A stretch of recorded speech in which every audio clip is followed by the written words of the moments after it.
बंगाल में दंगे आम बात हो गई है। आदिवासी भाई बहनों की पहचान खत्म करने के प्रयास हो रहे हैं, लेकिन टीएमसी को किसकी चिंता है? टीएमसी को अपने वोट बैंक की चिंता है। ये लोग घुसपैठियों को बुला बुलाकर बसा रहे हैं। सीमावर्ती इलाकों में बंगाल के लोगों की आबादी घट रही है। आप मुझे बताइए, घुसपैठिए हमारे देश में आते हैं, एक किसकी जमीन पे कब्जा करते हैं? हमारे दलित, हमारा पिछड़ा, हमारे आदिवासियों की जमीन पर एक कब्जा करते हैं। भाइयों बहनों, टीएमसी कांग्रेस मिलकर घुसपैठियों के कब्जे को कानूनी बनाना चाहती है। कांग्रेस पार्टी कह रही है वो सबकी संपत्ति की जांच कराएगी, फिर आपका पैसा, आपकी जमीन अपने वोट जिहाद वालों को, वोट बैंक वालों को दे देंगे। क्या मैं जरा आपसे पूछना चाहता हूं, क्या आपका अधिकार आप किसी को छीनने देंगे? क्या ये बात आपको स्वीकार है? क्या आप होने देंगे? क्या साथियों, बाबा साहब आंबेडकर धर्म के आधार पर आरक्षण के खिलाफ थे। यही हमारे संविधान की मूल भावना है। लेकिन इंडी गठबंधन वाले पूरे देश में एससी, एसटी, ओबीसी का आरक्षण अपने वोट बैंक को देना चाहते हैं। इन्होंने कर्नाटका में ओबीसी का आरक्षण छीनकर मुसलमानों को दे भी दिया है। मैंने कांग्रेस और इंडी गठबंधन को 23 अप्रैल को चैलेंज दिया था। मैंने कहा था कांग्रेस पार्टी लिख करके दे कि वे कभी भी एससी, एसटी, ओबीसी का आरक्षण नहीं छीनेगी और यह आरक्षण मुसलमानों को नहीं देगी। इसके बाद से कांग्रेस और इंडी गठबंधन वालों को सांप सूंघा हुआ है। सांप, उनके मुंह पे ताला लग गया है, उनकी बोलती बंद हो गई है। आज 27 दिन हो गए, कांग्रेस ने कोई जवाब नहीं दिया है और मुझे पता है कांग्रेस जवाब देने वाली भी नहीं है। आज ही मैंने सोशल मीडिया पर कांग्रेस के शहजादे का एक वीडियो देखा है। ये बात बड़ी गंभीर है। मैं आप सबसे कहता हूं, मेरी इस बात पर गौर कीजिए। मैं मीडिया वालों को खास कहता हूं, जिन मीडिया वालों ने, जिन इकोसिस्टम ने ये गौर संप्रदायवादी लोगों की चमड़ी बचाने का काम किया है, वो भी जरा कान खुल करके सुन लें। ये वीडियो 11-12 साल पुराना है। ये कांग्रेस के शहजादे का वीडियो है। इस वीडियो में कांग्रेस के शहजादे खुलेआम कह रहे हैं कि कांग्रेस पार्टी मुसलमानों को आरक्षण देगी। एक तरफ उस समय के प्रधानमंत्री डॉक्टर मनमोहन सिंह ये बार बार कहते थे कि देश के संसाधनों पर पहला अधिकार मुसलमानों का है, और दूसरी तरफ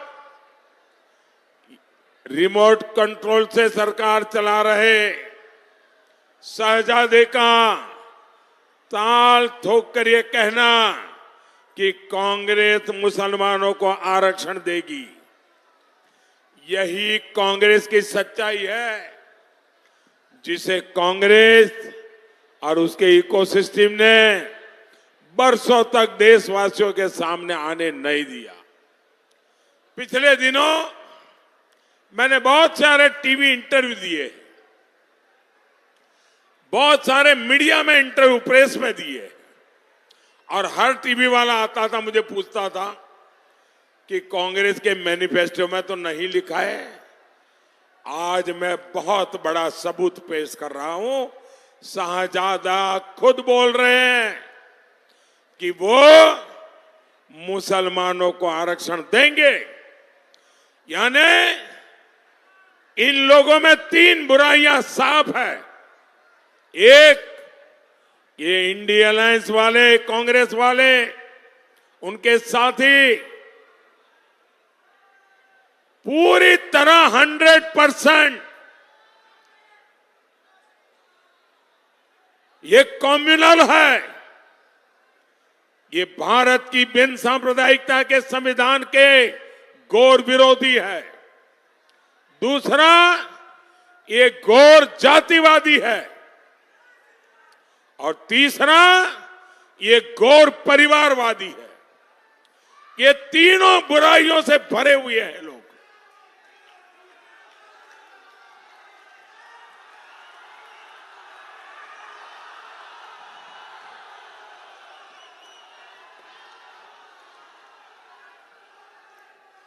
और मैं देश के मीडिया जगत को चुनौती देता हूं, बहुत बचाया इन लोगों को। जिन इकोसिस्टम ने इन लोगों की रक्षा की है, वो जरा कान खोल के सुन ले। आपने देश के संविधान के अपमान को देखा, लेकिन आंखें बंद कर ली। ये कम्युनल लोग, जातिवादी लोग, परिवारवादी लोग मोदी का हिसाब मांग रहे।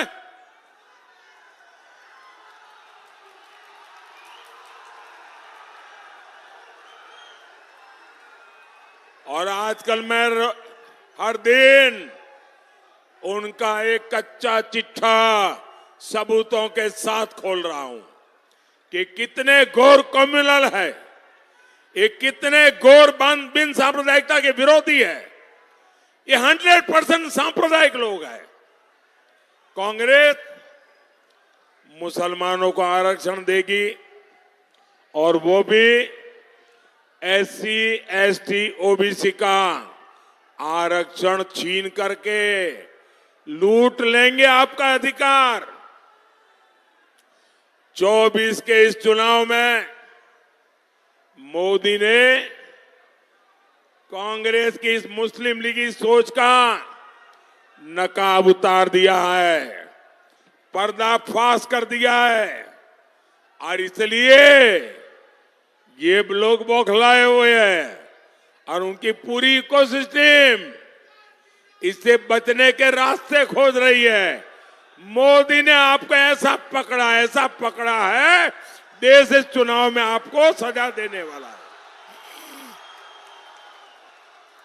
मैं आपसे पूछता हूं, क्या सामान्य वर्ग के लोग, SC, ST, OBC वर्ग के आप लोग इंडी गठबंधन वालों को, TMC को अपना आरक्षण छीनने देंगे, अपना अधिकार छीनने देंगे? साथियों, बंगाल में आपकी आस्था पर आक्रमण करने की जिम्मेदारी TMC सरकार ने ले रखी है। TMC के नेता कहते हैं कि राम मंदिर तो अपवित्र है। क्या राम मंदिर अपवित्र है? क्या राम मंदिर अपवित्र है? क्या टीएमसी के इरादे अपवित्र है कि नहीं है?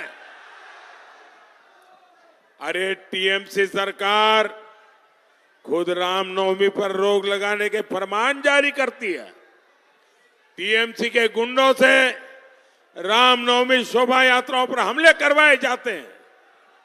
अब तो यहां की मुख्यमंत्री खुद हिंदू संतों को धमकी दे रही है।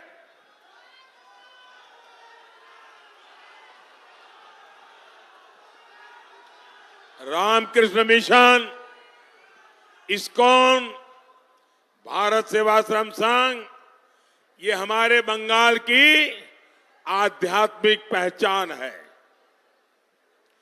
यहां की सीएम मंच पर से इन महान संस्थाओं को धमका रही है और इस धमकी ने टीएमसी के गुंडों का हौसला भी बढ़ा दिया है।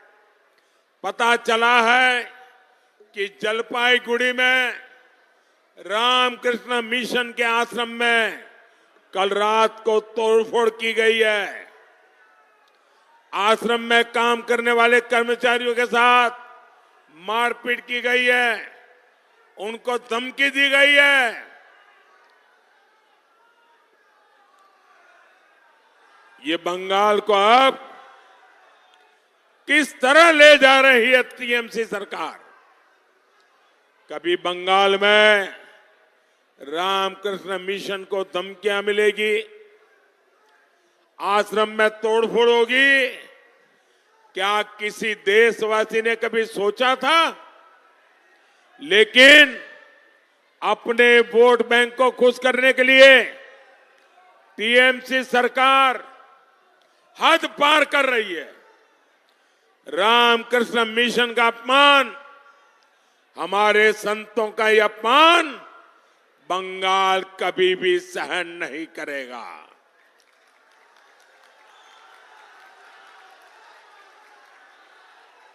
और पूरा देश जानता है मेरे जीवन को गढ़ने में रामकृष्ण मिशन का कितना बड़ा योगदान है, मेरा रामकृष्ण मिशन से कैसा निकट का नाता है।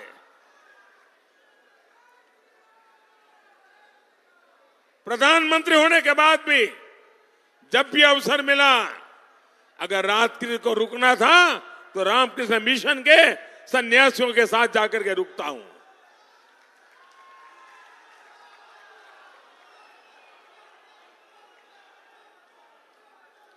साथियों, कांग्रेस और टीएमसी के लोगों ने हमेशा आदिवासियों को आगे बढ़ने से रोका है। आपको पता है ना, देश में पहली बार एक महिला आदिवासी को राष्ट्रपति किसने बनाया? बीजेपी ने बनाया। लेकिन आदिवासी महिलाओं को चुनाव हराने के लिए कौन कौन पार्टियां इकट्ठा हुई थी? ये सारे टीएमसी वाले, ये सारे कांग्रेस वाले, ये सारे वाम वाले, इन सब ने देश की आदिवासी बेटी को राष्ट्रपति बनने से रोकने की दिन रात कोशिशें की थी। लेकिन मोदी है, उनके आगे उनकी चलती नहीं है।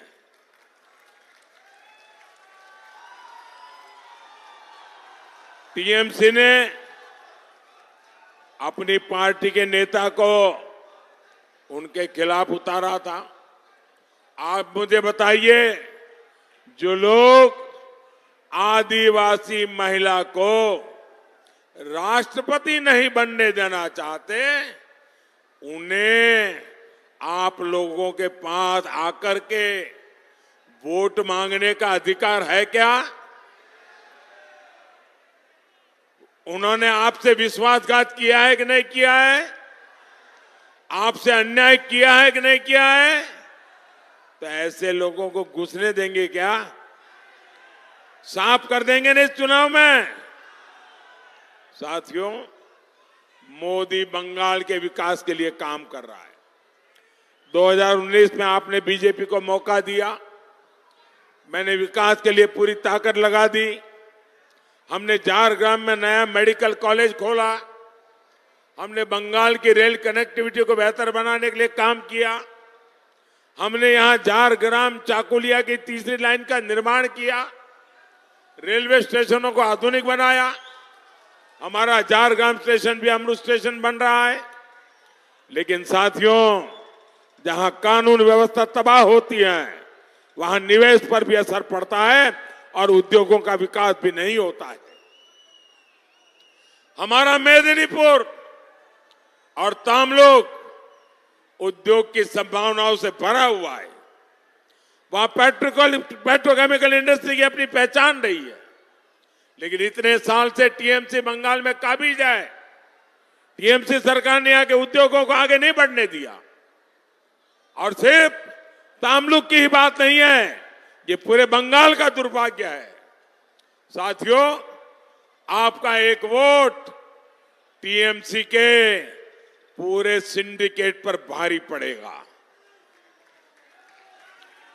इस बार पार्टी ने तामलुक से जस्टिस अभिजीत गंगोपाध्याय जी और कांथी से सोमेंदु अधिकारी जी को जिम्मेदारी दी है। आप झारग्राम से मेरे साथी डॉक्टर प्रणव टुडू को भी भारी वोटों से जिताए। तामलुक में और झारग्राम में आपका दिया हुआ हर वोट सीधा मोदी के खाते में जमा होगा।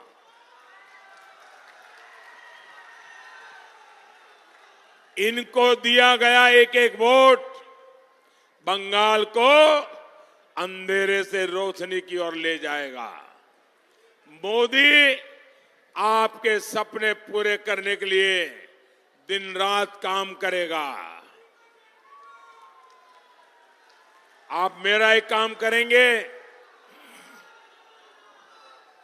आप मेरा एक काम करेंगे। जरा दोनों हाथ ऊपर करके बताइए, मेरा काम करेंगे।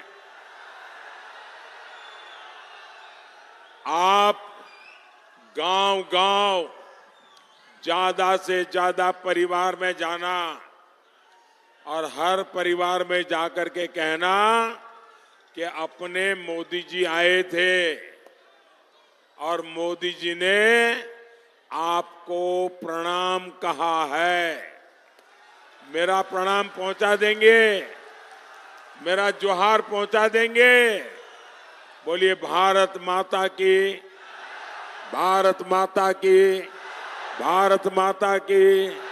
वंदे वंदे वंदे वंदे वंदे वंदे वंदे वंदे वंदे।